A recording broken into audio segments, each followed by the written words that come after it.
Hello, I'm Kieran Lynch and welcome to Ovicast, the Teagasc Sheep podcast. Each episode will bring you the latest insights, advice and technical updates for the sheep industry. With a renewed interest in store lamb production in recent years, particularly Finch and Hill store lambs, we travel to Teagasc Athenry.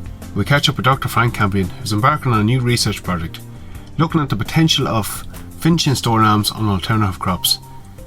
Frank takes us through the background of how he established the different catch crops he's using, what kind of measurements he's hoping to look at, and what the overall aims and objectives are of the project.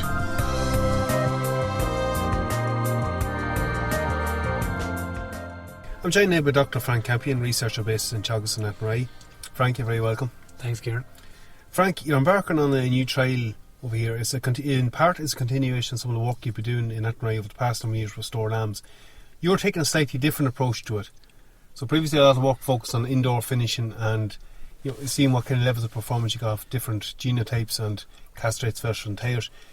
Yours is taking a different slant on how we can go about finishing store lambs. So maybe just give us a bit of background to the trial you're currently starting.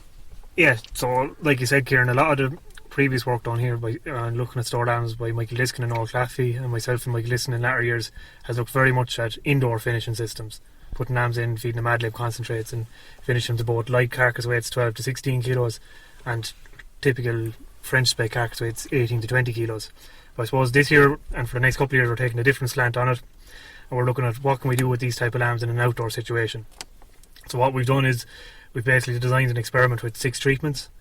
We're going to continue with some lambs indoors in our usual system with ad lib concentrates, but we're also going to be attempting to finish lambs using grazed grass with both a permanent pasture treatment, grass that's been established for about 6 years, and a new reseed that was only established this summer. And then we're going to start using 3 different forage crops as well. So we're going to have lambs on kale, forage rape and hybrid brassica, which is better probably known as red start. I suppose, Frank, there has been a bit of an interest, more so predominantly probably in the East Country, naturally in more tillage areas, at looking at the option of finishing lambs over there as a means of an extra use of that land, but also they can grow the crop to finish them. So there is an interest there, and there is some of that already ongoing. Exactly, there is an interest in it, and I think that interest probably spiked last year when there was drought conditions and people looked to what were the alternatives to maybe put in during the winter, and there was a spike in using those types of forage crops. So there is a great interest in seeing it, and I suppose there's also a good interest from hill producers. We're buying all our lambs from West Mayo and Connemara, or Scottish Blackface purebreds and Scottish Blackface crosses, and they're interested in anything that would help develop the market for their store lambs in August and September. So as you said, it's an extra outlet for store lambs, but there's also a margin there for them taking on from it. So we know with indoor stuff there's a lot of performance work done, and the kind of levels you're going to get. I suppose with the crops now you have to establish carrying capacity first and then looking at that level of performance. Yeah, exactly. So I suppose for the first year we're very much going to look at the basics of performance. So how many lambs can we carry on the crops?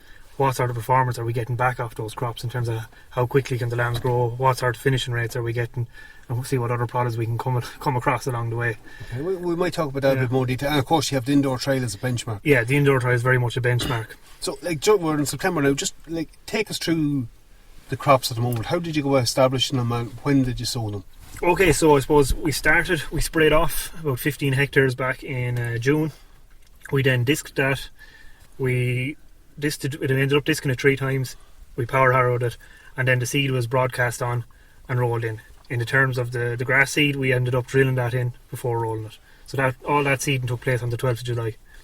And at seeding time, they all got 2 bags of 0730 for P&K and 3/4 of a bag of protected urea.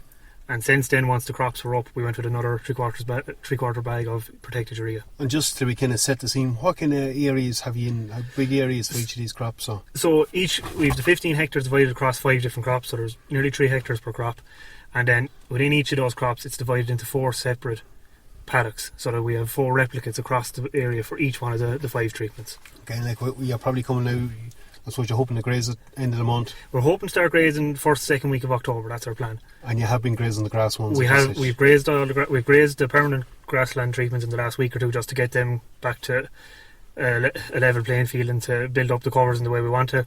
And we're hoping to do a light grazing on the reseeds now, starting next week. Okay, so that's the crops you've in. In terms of what's going on to them, what kind of store lambs are you buying in to put onto these? Yeah, so we're very much focusing on the hill type store lamb. So we've bought in a large number of Scottish blackface store lambs, kind of from 20 kilos up to about 32, 33 kilos, and as well crossbreds off them, predominantly Texel crossbreds. Similar sort of weight bracket again. Okay, so you have a range in them lambs. Some of them are shorter finished lambs. You look at we would expect that the Texel crosses will be a shorter finished lamb, and we expect that the more pure Scottish blackface will be a longer finished lamb.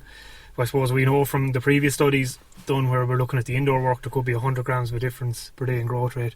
We expect we'll see differences here again, but it's important that we quantify on both types of lamb what we can expect from them. And that's what I was going to come to you, like, from the previous work done here, you know you're going to get high performance indoors on that concentrate day, but one of the key things is you needed a good starting weight on them. Exactly. It's high cost. It's high cost, it's very high cost, and one of the, as you said, the big message coming out of that, and the one thing I always would stress to farmers is that worked well where you had a relatively heavy lamb going into the system. So just maybe put in context, heavy lamb for you. I'm talking 36, 37 kilos up, you know.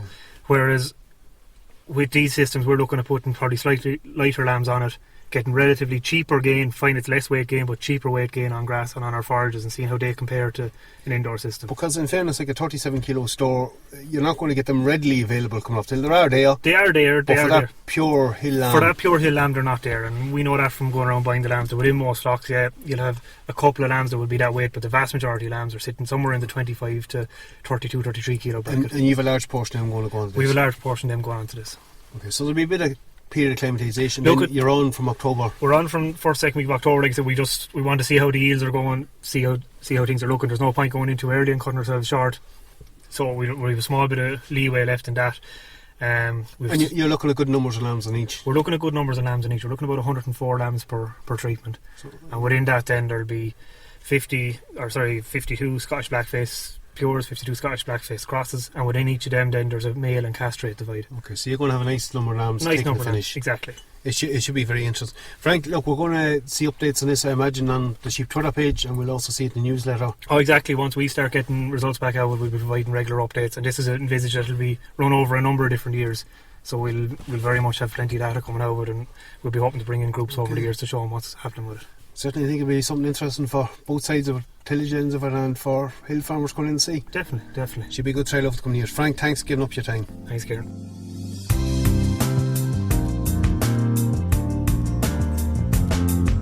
Well, that's drawn the episode to a close at this point. I would like to thank Frank for taking the time out to join us. It's an interesting project he's starting. Certainly there should be a lot of interest in it, given the increasing catch crops and increasing interest in store lamb production.